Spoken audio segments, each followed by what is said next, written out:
ಎಲ್ರಿಗೂ ನಮಸ್ಕಾರ. Welcome back to my channel. ಇದು ಮಂಗಳವಾರದ ವ್ಲಾಗ್ ಆಗಿರುತ್ತೆ.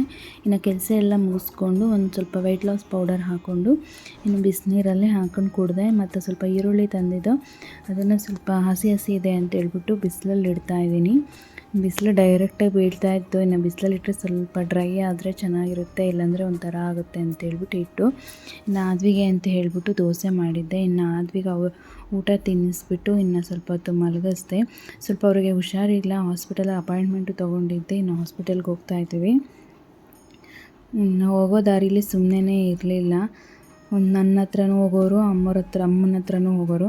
ಇನ್ನು ಹಾಸ್ಪಿಟಲ್ ಒಳಗಡೆ ಹೋದಾಗ ಅಲ್ಲೆಲ್ಲ ಚೇರೆಲ್ಲ ಹಾಕಿರ್ತಾರೆ ಮಕ್ಕಳದು, ಅದ್ರಲ್ಲಿ ಕುತ್ಕೊಂಡು ಆಟಾಡಿದ್ದೆ ಹಿಡ್ಕೊಂಡ್ರು ನಿಲ್ತಾ ಇರಲಿಲ್ಲ. ಕಿರ್ಚಾಡ್ಕೊಂಡು ಅದು ಮಾಡ್ಕೊಂಡು ಇದು ಮಾಡಿಕೊಂಡು ಹುಷಾರಿಲ್ಲ ಅನ್ನೋ ಥರ ಇರಲಿಲ್ಲ ಅವರು. ಇನ್ನು ತೋರಿಸ್ಕೊಂಡು ಮನೆಗೆ ಬಂದು ಅಮ್ಮ ಮನೆಯಲ್ಲೇ ಸ್ವಲ್ಪ ಅವಳನ್ನ ಜೋಲಿಗೆ ಹಾಕಿ ಮಲಗಿಸ್ದೆ. ಇನ್ನೊಂದು ಹಾಫ್ ಆನ್ ಅವರ್ ಮಲ್ಕೊಂಡ್ಳು. ಅಷ್ಟೊತ್ತಿಗೆ ತ್ರಿಷು ಬಂದ ಸ್ಕೂಲಿಂದ. ಇನ್ನು ಹೂವಿನ ಸೌಂಡ್ ಕೇಳಿದಾಳೆ ಅಂತಂದರೆ ಇನ್ನು ಎದ್ಬಿಟ್ಟು ಕೂತ್ಕೊಂಡ್ಬಿಡೋದೆ ಅವರು. ಇನ್ನು ತ್ರಿಷು ಬಂದಿದ್ದ ತಕ್ಷಣ ಇನ್ನು ತಣ್ಣೀರು ಸ್ನಾನ ಮಾಡಿಕೊಂಡು ಈ ಅವತಾರ ಮಾಡ್ಕೊಂಡಿರ್ತಾನೆ. ಅವನ್ನ ನೋಡ್ಬಿಟ್ಟು ಇವಳು ನಗ್ತಾ ಇರ್ತಾಳೆ. ಇವಳು ನಗಲಿ ಅಂತಲೇ ಹೇಳಿ ಅವನು ಒಂದೊಂದು ಅವತಾರ ಮಾಡಲ್ಲ. ನನಗೂ ನಗು ತಡೆಯೋಕ್ಕೆ ಆಗ್ತಾಯಿರಲಿಲ್ಲ. ಅಷ್ಟೊಂದು ಅವತಾರಗಳು ಮಾಡ್ಕೊಂಡಿರ್ತಾರೆ. ಎಕ್ಸಾಮ್ಸ್ ಇದೆ ಅನ್ನೋ ಭಯನೂ ಇಲ್ಲ ಅವ್ರಿಗೆ. ಆಟ ಆಡ್ಕೊಂಡಿರ್ತಾನೆ ಯಾವಾಗ್ಲೂ. ಇನ್ನು ಅಮ್ಮ ನಾನು ನನ್ನ ತಂಗಿಯವ್ರ ಮನೆಗೆ ಹೋಗೋಣ ಅಂತ ಹೇಳ್ಬಿಟ್ಟು ನಮ್ಮ ಚಿಕ್ಕಮ್ಮ ಬಂದಿದ್ದರು ಊರಿಂದ. ಹೋಗಿ ಅಲ್ಲಿ ಸ್ವಲ್ಪ ಹೊತ್ತಿದ್ದು ಇನ್ನು ಅಲ್ಲಿ ನನ್ನ ತಂಗಿ ಮಕ್ಕಳ ಜೊತೆ ತ್ರಿಷು ಆದ್ವಿ ಆಟ ಆಡ್ಕೊಂಡಿದ್ರು. ಅಲ್ಲಿ ಚಿಕನ್ ಮಾಡಿದ್ರು, ಊಟ ಮಾಡಿಕೊಂಡು ಇನ್ನು ಮನೆಗೆ ಬಂದಿದ್ವಿ. ಇನ್ನು ಮನೆಗೆ ಬಂದಾದಮೇಲೆ ಸಾಯಂಕಾಲ ಆಗಿತ್ತು. ಇನ್ನು ಬೆಂಡೆಕಾಯಿ ಸಾಂಬಾರು ಮಾಡೋಣ ಅಂತೇಳ್ಬಿಟ್ಟು ಬೆಂಡೆಕಾಯಿ ಹುರ್ಕೊಂಡೆ.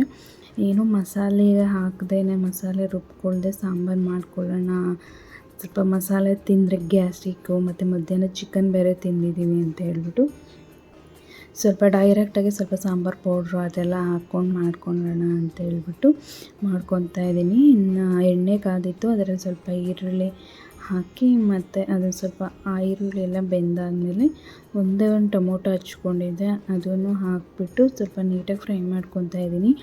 ಅದರಲ್ಲಿ ಸ್ವಲ್ಪ ಉಪ್ಪು ಮತ್ತು ಅರಿಶಿನ ಹಾಕ್ಬಿಟ್ಟು ಅದು ಸಾಫ್ಟ್ ಆಗೋವರೆಗೂ ಫ್ರೈ ಮಾಡಿಕೊಂಡ್ರೆ ಸ್ವಲ್ಪ ಅದೆಲ್ಲ ರಸ ಬಿಡುತ್ತೆ. ಅಲ್ಲಿವರೆಗೂ ಫ್ರೈ ಮಾಡಿಕೊಂಡೆ. ಆಮೇಲೆ ಅದೆಲ್ಲ ನೀಟಾಗಿ ಸಾಫ್ಟ್ ಆಗಿದ ತಕ್ಷಣ ಬೆಂಡೆಕಾಯಿನ ಹಾಕಿಬಿಟ್ಟು ಸ್ವಲ್ಪ ಕಲಿಸ್ಕೊಳ್ಳೋದು ಅಷ್ಟೇ. ಒಂಥರ ಏನೋ ಟೇಸ್ಟ್ ಚೆನ್ನಾಗಿತ್ತು, ಅದಕ್ಕೆ ಶೇರ್ ಮಾಡ್ತಾಯಿದ್ದೀನಿ. ಯಾವಾಗಾದ್ರೂ ಬೇಗ ಆಗಬೇಕು ಅಂತಂದರೆ ಹಿಂಗೆ ಮಾಡಿಕೊಂಡ್ರೆ ಆಯಿತು.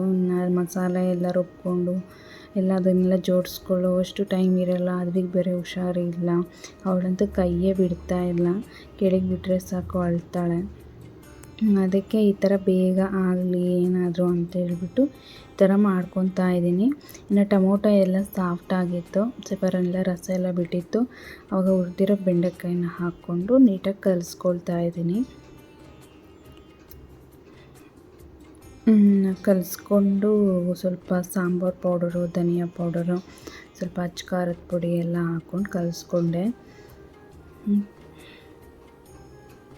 ಮಕ್ಕಳಿಗೆ ಹುಷಾರಿಲ್ಲ ಅಂತಂದರೆ ಕೈ ಕಾಲೇ ಆಡಲ್ಲ ಅಲ್ವಾ, ಹಂಗೆ ಆಗ್ಬಿಟ್ಟೈತೆ ನನಗಂತೂ. ಊಟನೂ ಮಾಡಲ್ಲ, ಸಿರಪ್ ಹಾಕಿದ್ರೆ ಅಳ್ತಾರೆ, ಏನು ಮಾಡೋಕ್ಕಾಗಲ್ಲ.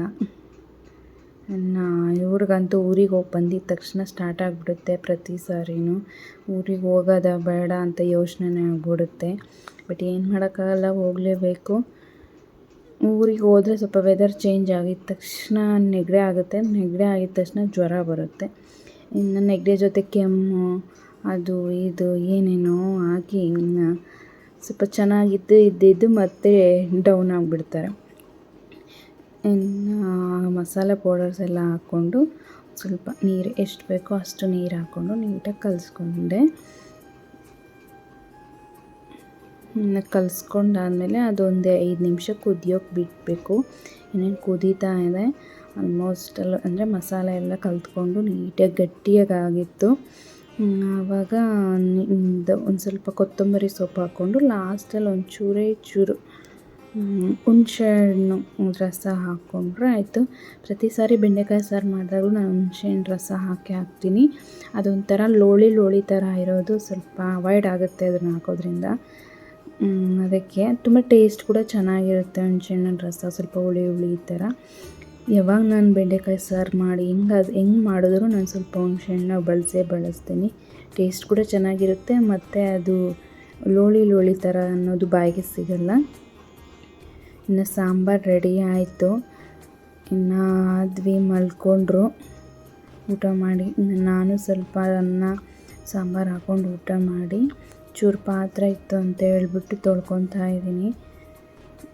ಎಷ್ಟೇ ಲೇಟ್ ಆದರೂ ಒಂದೊಂದು ದಿನ ಅಂತ ಹಂಗೆ ಮಲ್ಕೊಂಡ್ರು ಇನ್ನು ವಾರದಲ್ಲಿ 6 ದಿನವೂ ಇನ್ನು ಎಲ್ಲ ಕ್ಲೀನ್ ಮಾಡಿನೇ ಮಲ್ಕೊತೀನಿ. ಇನ್ನು ಆದ್ವಿ ನೀರು ಕುಡಿಯೋ ಬಾಟಲ್ಸ್ ಅಂತೂ ಕಂಪಲ್ಸರಿ ತೊಳೆದು ಇಟ್ಟಿರ್ತೀನಿ. ಅವಳು ಊಟ ಮಾಡುವಾಗ ಅನ್ನ ಅಗಳೆಲ್ಲ ಹೋಗಿ ಒಂಥರ ಏನೇನೋ ಆಗಿಬಿಟ್ಟಿರುತ್ತೆ. ಸೊ ಅದಕ್ಕೆ ನಾನು ಡೈಲಿ ತೊಳೆದಿಟ್ಟೆ ಮಲ್ಕೊಳ್ಳೋದು. ಇನ್ನು ಅವಳನ್ನ ಸ್ವಲ್ಪ ಬೆಡ್ ಮೇಲೆ ಹಾಕಿಬಿಟ್ಟು ಎಲ್ಲ ಕ್ಲೀನ್ ಮಾಡಿಕೊಂಡು ಕಸ ಗುಡಿಸಿನೇ ಮಲ್ಕೊಳ್ಳೋದು. ರಾತ್ರಿ ಹೊತ್ತು ಕಸ ಗುಡಿಸ್ಬಾರ್ದು ಅಂತಾರೆ, ಬಟ್ ಏನು ಮಾಡೋಕ್ಕಾಗಲ್ಲ. ನನಗೆ ಬೆಳಿಗ್ಗೆ ಹೊತ್ತು ಏನಾದರೂ ಲೇಟ್ ಆಯಿತು ಅಂತಂದರೆ ಒಂಥರ ಮೆಸ್ಸಿ ಗಲೀಜು ಥರ ಕಾಣಿಸ್ಬಾರ್ದು ಅಂತೇಳ್ಬಿಟ್ಟು ಇಷ್ಟೊತ್ತಲ್ಲೇ ಕಸ ಗುಡಿಸ್ಬಿಡ್ತೀನಿ. ಒಂದು ಪೇಷನ್ಸ್ ಇತ್ತು ಅಂತಂದರೆ ನೆಲ ಕೂಡ ಒರೆಸ್ಬಿಟ್ಟೆ ಮಲ್ಕೊಳ್ಳೋದು. ಯಾಕಂದರೆ ಬೆಳಿಗ್ಗೆ ಹೊತ್ತು ಪಾಪು ಬೇಗ ಎದ್ದುಬಿಡ್ತಾಳೆ, ಆಗಲ್ಲ. ಇನ್ನು ಬಟ್ಟೆ ಎಲ್ಲ ವಾಷಿಂಗ್ ಮಿಷಿನ್ಗೆ ಹಾಕಿದ್ದೆ.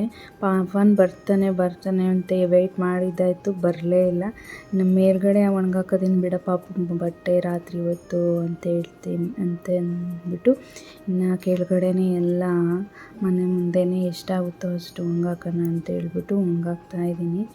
ಇನ್ನು ಬಂದು ಒಣಗಾಕ್ತೀನಿ ಬಿಡು ಅಂತ ಹೇಳಿದರು, ಬಟ್ ಲೇಟ್ ಆಯಿತು. ಇನ್ನು ಆಲ್ಮೋಸ್ಟ್ 10:30 ಆಯಿತು, ಆದರೂ ಬರಲಿಲ್ಲ ಇನ್ನು ಕೆಲಸದಿಂದ. ಹಂಗೆ ಇಟ್ಬಿಟ್ರೆ ಮರ್ತೋಗ್ಬಿಟ್ರೆ ಮತ್ತೆ ನಾಳೆ ಫುಲ್ಲು ಡ್ರೈ ಆಗಿರಲ್ಲ ಅದು, ಮತ್ತು ಸ್ಮೆಲ್ ಬಂದಂಗೆ ಆಗುತ್ತೆ, ಮಗು ಬಟ್ಟೆ ಬೇರೆ ಅಂತ ಹೇಳ್ಬಿಟ್ಟು ಇನ್ನು ನಾನೇ ಎಲ್ಲ ಒಣಗಾಕಿ ಕ್ಲಿಪ್ ಹಾಕ್ತಾಯಿದ್ದೀನಿ. ಒಬ್ಬೊಬ್ರು ಇದ್ದಾಗೆ ಎಲ್ಲ ಅವ್ರ ಮಕ್ಕಳು ಮಲ್ಕೊಂಡಾಗಲೇ ಮಾಡ್ಕೋಬೇಕು, ಇಲ್ಲ ಅಂತಂದರೆ ಮಕ್ಕಳು ಬಿಡೋದೇ ಇಲ್ಲ. ಅದರಲ್ಲಿ ಮೊನ್ನೆ ಸಂಡೆ ಗಿಡಗಳು ತಂದಿದ್ದು ಶೇರ್ ಮಾಡೋಣ ಅಂದ್ಕೊಂಡಿದ್ದೆ. ಇನ್ನು ಡ್ರೈ ಫ್ರೂಟ್ಸ್ ಎಲ್ಲ ನೆನೆಸ್ಬಿಟ್ಟು ಕಿಚನ್ ಎಲ್ಲ ಕ್ಲೀನ್ ಮಾಡಿ ಮಲ್ಕೊಳ್ಳೋಣ ಅಂತ ಹೇಳ್ಬಿಟ್ಟು ಹೋಗ್ತಾಯಿದ್ದೀನಿ.